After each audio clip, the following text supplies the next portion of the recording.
Quando eu estava no ensino médio, que na minha época se chamava segundo grau, nenhum de nós podia utilizar para resolver um complexo binômio de Newton, não podíamos utilizar calculadora. Por quê? Apesar de já haver HP, calculadora eletrônica, as professoras diziam: se vocês não souberem fazer isso no papel, vocês nunca vão aprender cálculos Uhum. complexos. Bem, não usamos. E eu não sei fazer cálculos complexos. Teria facilitado muito a minha vida. Seria como eu dizer, não vou usar IA, porque é muito melhor escrever, eu adoro escrever com caneta tinteira, é muito melhor escrever com caneta tinteira. Como eu dizer, é mais autêntico eu bater o prego com a mão do que utilizar o martelo, porque o martelo é muito impessoal, eu não sinto a cabeça do prego, Uhum. de fato. A tecnologia é essa. Eu sempre vou usar a tecnologia. O ser humano, o Homo habilis da pré-história, era alguém que pegou uma pedra, quebrou e descobriu que aquela pedra lascada podia curtir o couro, podia servir de arma, podia cortar a carne. Isso é uma tecnologia. Animais como símios, em geral, eles têm ferramentas. Chimpanzés, macacos bonobo, orangotangos, que são muito parecidos conosco, nossos primos diretos, eles pegam um pauzinho e introduzem no formigueiro e retiram, eles quebram coco com pedras. Eles Uhum. têm ferramentas também.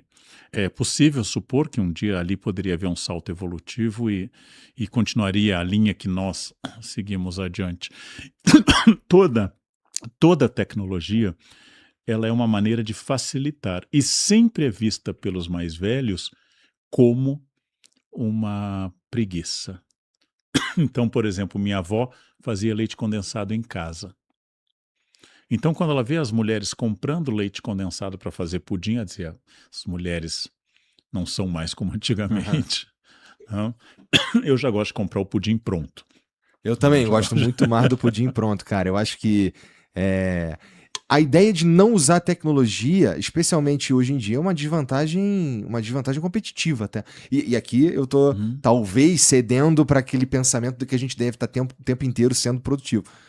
Porém, é uma desvantagem mesmo, porque não é nem que tá todo mundo usando. É mais pela a quantidade de coisas que aquilo que você estava falando, o que hoje é possível fazer Uhum. com o uso da ferramenta. Marta estava dizendo do. Essa é a pergunta que você tem que fazer, o fato de eu estar sempre atento às ferramentas, olhando meu celular, utilizando, eu uso hoje, por exemplo, para revisar texto, eu uso inteligência artificial. É muito interessante.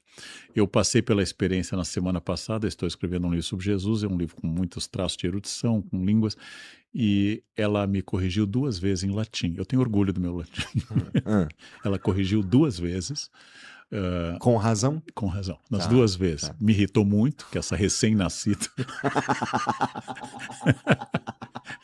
quando o É. criador dela, que estava hoje no lançamento da encíclica do Papa Leão XIV, quando o criador dela nasceu, eu já estudava latim. Ela tinha razão, inclusive porque o latim é uma língua muito lógica, então eu acho que ela é boa para inteligência artificial, com declinação Uhum. e assim por diante. É muito bom, é muito bom. E ela está crescendo, ela está aprendendo, a inteligência artificial já deu saltos desde o seu nascimento.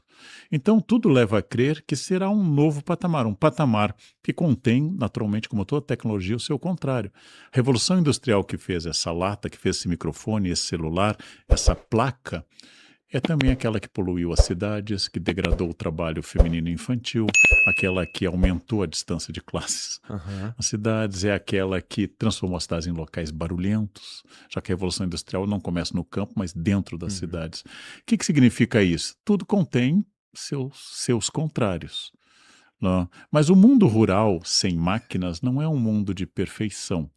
Ah, ele depende um pouco de uma postura diante do mundo. Tem questões absolutamente novas. Uma delas que nós não tocamos Ah, é ética. A IA ignora praticamente a autoria.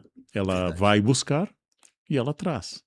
Ela não diz isso está sendo copiado de um livro que é protegido por copyright. Ela não diz isso. Aham. A não ser que você ponha no prompt, Perfeito. identifique copyright. Ela vai fazer, ela vai compor uma música baseada na música de Chico Buarque, ela vai imitar Chico Buarque, copiando os estilos, estilema musical do Chico, sem nenhuma atenção ao Chico autor, ao Chico que vive desses Aham. direitos. E mais, ela aprendeu a se disfarçar, ou seja, ela pode mostrar que ela existe não existindo, e eu posso tomar para a obra minha o que foi feita para IA. Essa é uma violação ética brutal. Isto vai liberar mais gente, afinal, copyright é só para o interesse dos autores. Tem argumentos contra e a favor. Quando Cuba fez a Revolução em 59, Cuba aboliu o sistema de direitos, rompeu com o sistema mundial de editoras. Isso causou um boom de literatura em Cuba, porque todo mundo podia comprar qualquer livro bem mais barato sem os direitos. Você não precisava mais ir à Feira de Frankfurt e pagar um leilão por aqueles direitos. Cuba continuou sendo esse boom. Não, Cuba tem grandes autores, Gutierrez, que eu adoro, mas não é este bom. Então, são questões complexas para a gente pensar o que significa um mundo em que a sua ideia não é mais paga. Eu acho que a gente vai precisar se adaptar a isso, professor, porque não me parece ter mais volta.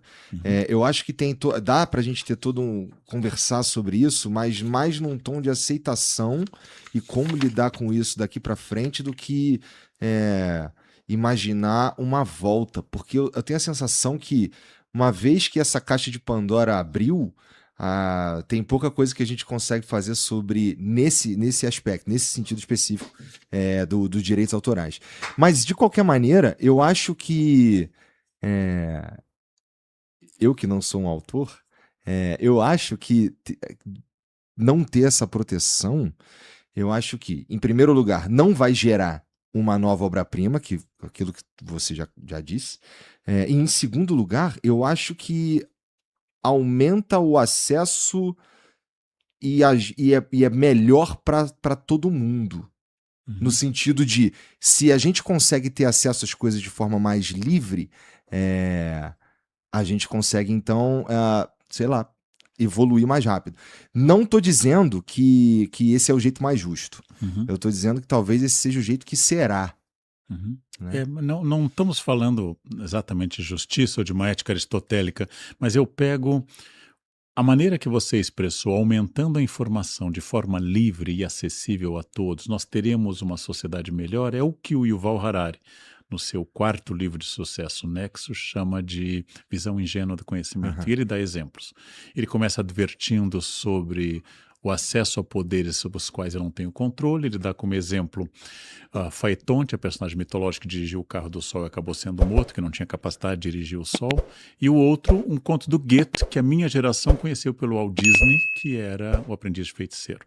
Minha geração só viu o Mickey encantando vassouras e enchendo... Fantasia é o nome desse filme. E O Aprendiz de Feiticeiro é um conto do Goethe, que o Disney pegou para fazer isso. Seja, eu faço... Isso está no Nexus do Yuval Harari. Eu libero uma energia que eu não consigo controlar. Será que é isso que nós fizemos? Você usou a metáfora de Hesíodo, que é a caixa de Pandora. Ou seja, Pandora é a mulher feita para acabar com a vida dos homens. Foi feita como armadilha, mandada a Epimeteu como armadilha. E só se percebeu isso depois. Epimeteu em grego é aquele que percebe depois. O irmão dele, Prometeu, é o que percebe antes. Prometeus é o que percebe antes. Prometeu ao irmão dele, Titã. E o irmão dele aceitou a caixa de Pandora, aceitou Pandora e a sua caixa, que na verdade é uma urna. A gente criou a expressão de caixa de Pandora. Bem, a visão ingênua de conhecimento é a seguinte, vou lhe dar um dado do Nexus. Entre 1450 e 1500, nos primeiros 50 anos da imprensa, foram produzidos na Europa toda, nos primeiros 50 anos, 12 milhões de obras impressas, ou seja, total de livros impressos, 12 milhões. Nos 1000 anos anteriores, tinham sido copiadas 11 milhões de obras. 1000 anos para 11 milhões, esse dado do Yuval Harari. Em 50 anos, na verdade, ele dá 46 no livro, mas eu estou sempre para fins de cálculo, tá bom. arredondando. É mais livro num prazo muito menor. Logo, se antes o conhecimento estava na mão de monges e era muito limitado, agora está na mão de quem quiser. Quem quiser e puder pagar e for alfabetizado, que são limites graves no 15 e no 16. O que aconteceu? Não são impressas apenas obras sobre democracia, beleza do mundo e método científico. Também é impresso O Martelo das Feiticeiras, obra de 2 religiosos, que causou a caça às bruxas. O livro Martelo, Maleus Maleficarum, O Martelo das Feiticeiras, é a grande causa da perseguição e morte de muitas maneiras. Porque é um conhecimento de um homem, um dominicano perturbado, que é o Sprengler, e o Kramer, perturbados, mentalmente perturbados, transformado em livro. Deu margem. É um louco com bibliografia agora. E antes eu achava que era um problema, agora eu vi no livro, não, esse problema é uma bruxa. E essa bruxa é minha vizinha. Então, a morte de dezenas de milhares de mulheres, porque a perseguição às bruxas é um surto de ataque às mulheres, de misoginia, foi proporcionada por um livro surgido com essa tecnologia. O que acontece? A imprensa dá acesso a grandes obras como Copérnico e Galileu, mas vai dar acesso no século XX que Hitler imprima seu diário da prisão, Mein Kampf, e isto seja uma das bases do horror do fascismo. O que significa? O conhecimento não é só para o bem. E ele chama de visão ingênua do conhecimento essa ideia de que mais gente lendo, mais gente tendo acesso, vai ser muito melhor. Bem, o século XX é o século da maior alfabetização da história, maior quantidade de livros, maior divulgação de ideias por rádio, imprensa e depois internet no fim do século XX, e é das maiores genocídios de toda a história. Um homem medieval ficaria horrorizado com Auschwitz. A gente fica falando da Idade Média, das trevas. Eles não conseguem imaginar uma batalha como Stalingrado, em 42, 43, e não conseguem imaginar um campo de concentração do porte do horror de Auschwitz. Ou seja, a Idade Média tinha mais pudores do que nós verdade. no mundo. E Acho tinha que menos capacidade, chance, talvez. E menos capacidade de morte, porque a guerra medieval não é para matar. A guerra medieval é para capturar e exigir resgate.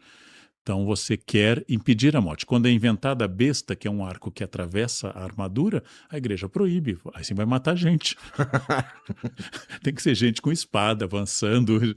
Quando algumas batalhas são muito sangrentas, como Crécy na Guerra dos 100 Anos, é uma exceção, é uma guerra cenográfica. Quase sempre. Claro, quando os europeus vão fazer as cruzadas, aí é outra história. Mas nós não estamos no apogeu do pacifismo, não estamos no apogeu da racionalidade. Nunca tanta gente teve acesso ao conhecimento. Nunca. E 200 anos, para ser exato, 230 quase, 1796, não sei fazer conta, sou historiador. Depois da invenção da primeira vacina eficaz do Dr. Jenner contra a varíola, tem alguém que vai e diz, vacinas fazem mal. Aí outra pessoa concorda e toma detergente. Quer dizer, como é que... Isso é maluquice. Como é que eu posso, no apogeu do saber, ver alguém dizer que aquilo que a medicina defende há 200 anos e é eficaz? A única doença que nós eliminamos no planeta, que é a varíola, foi por causa das vacinas do Dr. Jenner. Medicina preventiva. E alguém vai dizer assim, não, vacinas causam mal-estar. Eu me irrito. Eu não me preocupo com falsa ciência ou pseudociência. Você quer acreditar em pseudociência? Eu acho super simpático. Adoro gente falando de profecia. Até, eu acho... Olha, eu já escutei um terraplanista. É um stand-up maravilhoso. Eu queria que ele falasse mais, mas ele falou só meia hora. Né? Adoro eles falando do fim do mundo, né? Que a Terra é chata. Então, maravilhoso. Agora, falou de vacina, me irrita. Eu tenho uma amiga relativamente culta que me disse que as vacinas tinham chips chineses. E eu disse, bom, você não deu certo como brasileira. Quem sabe com chip chinês você é um fracasso profissionalmente. Mas com chip chinês falando mandarim, que é a língua mais importante do mundo, não a mais difundida, quem sabe você vai ter uma segunda chance, é um recall. Eu acho isso... Entendi o teu nível de irritação com... Não, eu fico muito irritado porque você não querer fazer vacina e se matar, os estoicos dizem, o suicídio é um direito, mas não dá para o seu filho algo que impede paralisia infantil. Isso dá vontade realmente de bater numa pessoa assim. Porque não fazer em você é uma coisa. Já é um problema quando é uma infecção.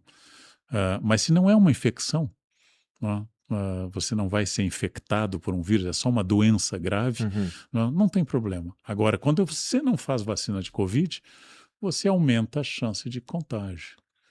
Agora, não fazer num filho, o mínimo que tinha que fazer é perder o poder jurídico de ter essa criança.